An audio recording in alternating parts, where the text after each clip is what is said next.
Session 20. This is the concluding session of farewell address at Chicago, Barack Obama's speech. The purpose of this session is to discuss the second threat to American democracy, to elaborate on the impact of racial discrimination in America, to discuss the third threat to American democracy, and to discuss politics as a battle of ideas. Race remains a potent second major threat to American democracy. There are laws to stop discrimination, but laws alone are not enough. People should change their hearts. Every fellow citizen should realize that even the black children are curious and hopeful and worthy of love. American President Obama realizes that this is not an easy task because most of them are safe in their own bubbles, surrounded by people who look like them, share the same political outlook, and never challenge their assumptions. The rise of naked partisanship, increasing economic and regional stratification, the splintering of American media into a channel for every taste, all this makes this great sorting seem natural and inevitable. And increasingly, people become so secure in their own bubbles that they accept only information that fits their opinion instead of basing their opinions on the evidence that's out there. The third threat to American democracy.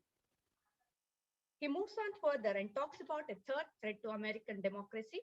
Politics being a battle of ideas, they must prioritize different goals and different means of reaching them.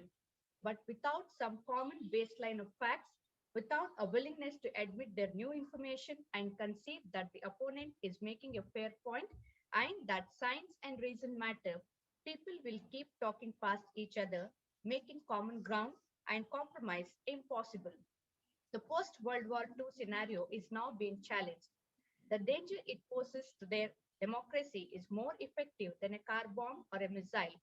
It represents the fear of change, the fear of people who look or speak or pray differently, contempt for the rule of law that hold leaders accountable. Democracy can buckle when people give in to fear. Citizens must remain vigilant against external aggression and they must guard against weakening of values that makes them who they are.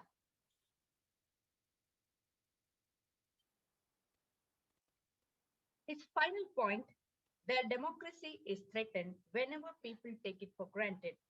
All of the citizens should take initiative in rebuilding their democratic institutions. Their participation and accepting the responsibility of citizenship is very important. Constitution on its own has no power. It is the people who give it the power with their participation and the choices they make. Finally, he believes in the ability of his people to bring about a change.